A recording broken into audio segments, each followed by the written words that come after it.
नमस्कार विद्यार्थी मित्रो, आमचे channel science and education corridor यामध्ये आपले सर्वांचे स्वागत. बीएड CET मार्च 2026 देण्यास जर आपण इच्छुक असाल तर हा व्हिडिओ खास आपल्यासाठी.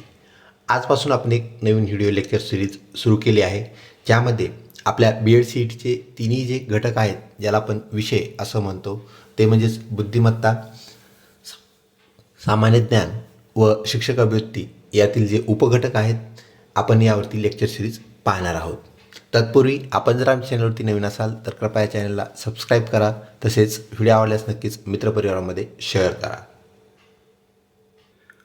आपल्या अभ्यासक्रमामधील तिन्ही घटकामधील पहिला विषय म्हणजेच बुद्धिमत्ता हा जो आहे, आपल्याला एकूण 40 गुणांसाठी आहे. बुद्धिमत्ता या घटकातून आपल्याला 40 प्रश्न विचारले जातील. प्रत्येकी प्रश्न 1 गुण याप्रमाणे असणार आहे. म्हणजे 40 गुण 40 प्रश्न आपल्याला पहिल्या घटकातून विचारले जातील. तसेच सामान्य ज्ञान आपण पुढील व्हिडिओमध्ये पाहणार आहोत.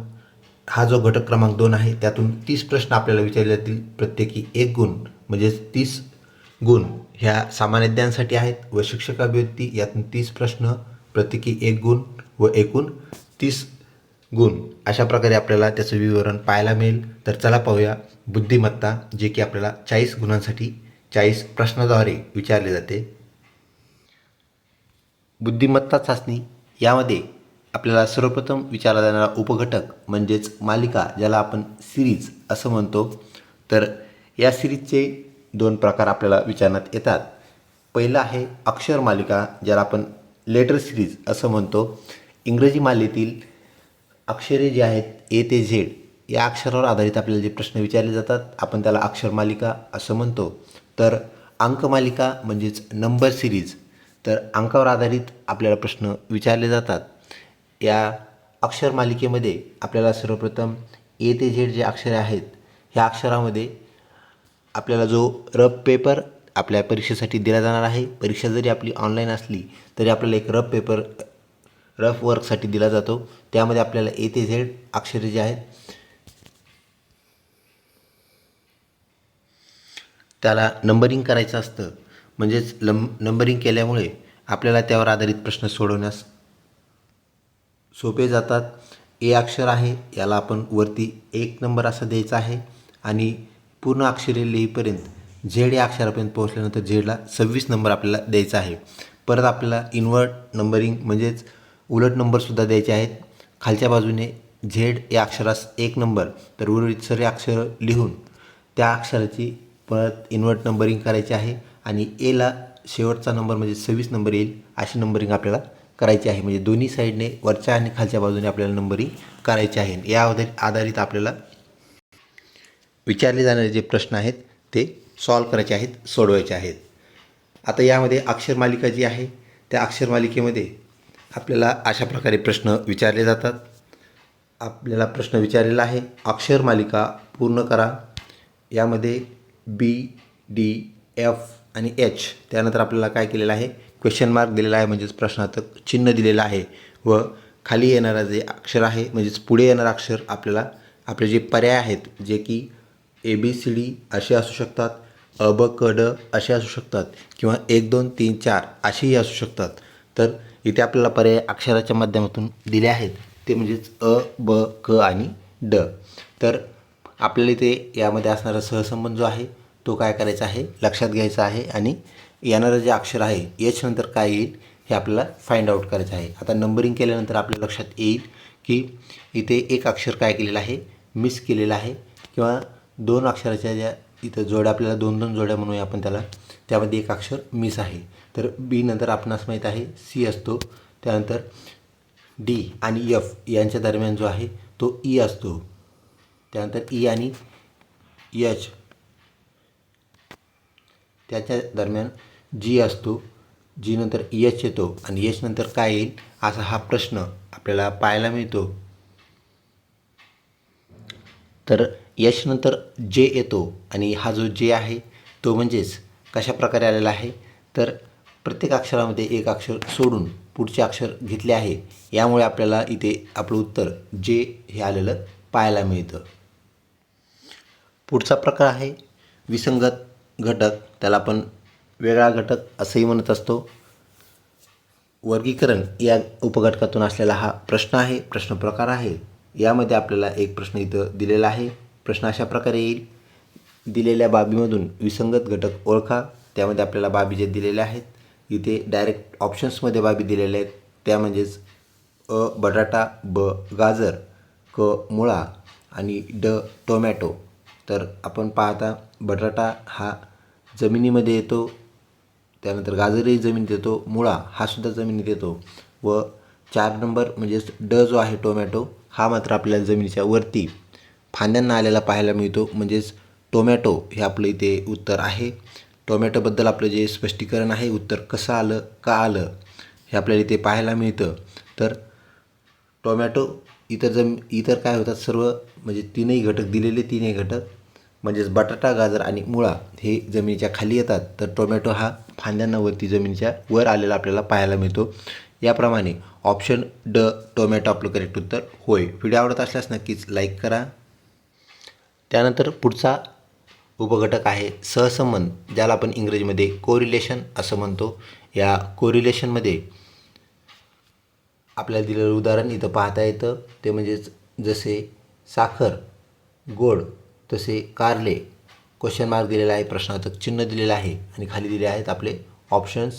तर आपल्याला इथे या दोघांमधला जो संबंध आहे तो कशाप्रमाणे पाहायचा आहे, तर इथं आपण स्पष्टीकरणमध्ये पाहू शकता. पहिला आणि दुसरा जो घटक आपल्याला दिलेला असतो, तर त्या दोघांमध्ये काय संबंध आहे हा आपल्याला अगोदर शोधावा लागतो आणि त्यानंतर दिलेला तिसरा घटक आणि जो आपला प्रश्न दिलेला आहे म्हणजे डॅश जे दिलेलं आहे त्यामध्ये दिलेला चौथा घटक आपल्याला उत्तरामधून म्हणजेच ज्याला आपण ऑप्शन्स म्हणूया पर्यायामधून निवडायचा असतो, करेक्ट उत्तर शोधायचं असतं. तर इथे साखराची चव दिलेली आहे ती म्हणजेच गोड. तर कारल्याची चव कशी असेल असं विचारलेलं आहे. तर ती आंबट असेल, तिखट असेल, कडू असेल किंवा तुरट असेल. तर आपल्याला कारल्याची चव कडू हे माहीत आहे. ऑप्शन क आपलं इथं उत्तर ठरणार आहे. त्यामुळे आपलं उत्तर जे आहे ते कडू असे येते. ऑप्शन क करेक्ट उत्तर होय. अशाप्रमाणे आपल्याला सहसंबंध जोडायचा आहे. यामध्ये एखादे राज्य आणि त्याची राजधानी असंही विचारलं जाऊ शकतं. जसं की महाराष्ट्र जर मुंबई दिलं तर गोवा काय असेल तर पणजी. म्हणजेच राज्य व राजधानी हा संबंध आपण शोधून त्याप्रमाणे त्याचं उत्तर लिहायचं आहे. म्हणजेच आपल्याला संबंध जो आहे पहिल्या आणि दुसऱ्या घटकातील संबंध, तर तिसऱ्या आणि येणाऱ्या घटकातील म्हणजे आपल्याला विचारलेल्या घटकातील संबंध शोधून पर्यायातून तो निवडायचा आहे. अशा प्रकारे सहसंबंध कोरिलेशन आपल्याला सॉल्व करायचं आहे. विद्यार्थी मित्रो, आपल्या BEd-CETच्या विचारल्या जाणारी प्रश्नांची जी लेवल आहे ती सोपी ते मध्यम ही आहे. म्हणजेच इझी टू मीडियम अशी लेवल आपल्याला पाहायला भेटते. त्यामुळे तीनही घटकात विचारले जाणारे जे प्रश्न आहेत अतिशय सोप्या ते मध्यम प्रकारचे आपल्याला विचारले जातात. ही बाब आपण 100% लक्षात ठेवा. त्यानंतर पुढचा जो उपघटक आहे तो म्हणजेच कोडिंग, ज्याला आपण म्हणत असतो म्हणजेच सांकेतांक. तर सांकेतांकावर आधारित आपण एक प्रॉब्लेम इथे सॉल्व करून पाहू, जेणेकरून आपल्या सांकेतांक हा उपघटक लक्षात येईल. एका सांकेतिक भाषेत म्हणजेच एका कोड लँग्वेजमध्ये CAT कॅट हा शब्द DBU असा लिहिला जातो. तर DOG हा शब्द कसा लिहिला जाईल, म्हणजेच कॅट शब्द जर DBU या 3 अक्षरांनी दर्शवला जाईल तर डॉग शब्द कसा लिहिला जाईल हे आपल्याला शोधायचं आहे. हे आपल्याला शोधता कशातून येईल, तर आपण जे लेटर सिरीजमध्ये A ते Z अक्षर लिहिणार आहोत ते पाहिलं कीच आपल्याला समजेल की इथं जी बाब घडलेली आहे ती म्हणजेच काय, प्रत्येक अक्षर जे आहे, आता ह्या कॅटमधील 3 जे अक्षरे आहेत ते म्हणजे C, A आणि T हे अक्षरं कशाने रिप्लेस झाले आहेत, तर ते D, B आणि U ह्या 3 अक्षरांनी ते रिप्लेस झालेले आहेत. तर DBUने 3 अक्षर जे रिप्लेस झाले आहेत यामध्ये आपल्याला एक सहसंबंध पाहायला भेटतो. तर अक्षर काय झालेले एका अक्षराने पुढे सरकलेलं आहे, ढकललेलं आहे. तर इथं A ऐवजी काय आलेलं आहे, B आलेलं आहे. त्यानंतर T ऐवजी Tच्या पुढचं अक्षर म्हणजेच U आलेलं आहे. तर आपल्याला सेम डॉगबद्दलही तर आपल्याला तसंच करावं लागेल. त्यामध्ये मग जो डॉग आहे दिलेला शब्द आणि विचारलेला येणारा शब्द म्हणजेच डॉग कसा लिहिला जाईल, तर डॉगच्या पुढचं जे आहे प्रत्येकी एक अक्षर, Dच्या पुढे येणारा अक्षर E, ओच्या पुढे येणारा अक्षर P आणि जीच्या पुढे येणारं अक्षर एच, याप्रमाणे आपल्याला जे उत्तरामध्ये पर्यायामध्ये शब्द पाहायला मिळतात त्यामध्ये ई, पी आणि एच हे आपल्याला पर्याय क्रमांक 1 म्हणजेच पर्याय करेक्ट असलेलं पाहायला मिळतं.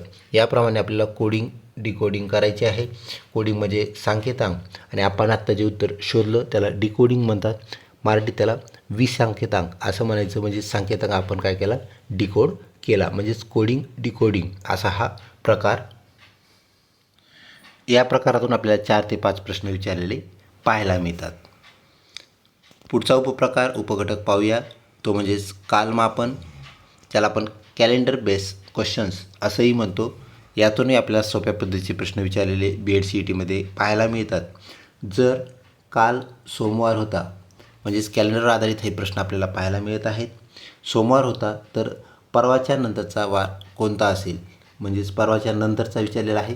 म्हणजे हा येणारा परवा आहे हे लक्षात घ्या. म्हणजे उद्यानंतर येणारा परवा, कालच्या अगोदरचा परवा नाही. तर नंतर हा शब्द आल्यामुळं नंतरच्या वाराचा आपल्याला विचार करायचा आहे. तर काय सांगितलेलं आहे, काल सोमवार होता तर परवाच्या नंतरचा वार कोणता असेल. आपण इथे पाहू शकता आपल्याला जे ऑप्शन्स दिलेले आहेत, गुरुवार, शुक्रवार, बुधवार आणि शनिवार. तर येणारा जो वार आहे आपल्याला वार ब म्हणजेच शुक्रवार पाहायला मिळतो.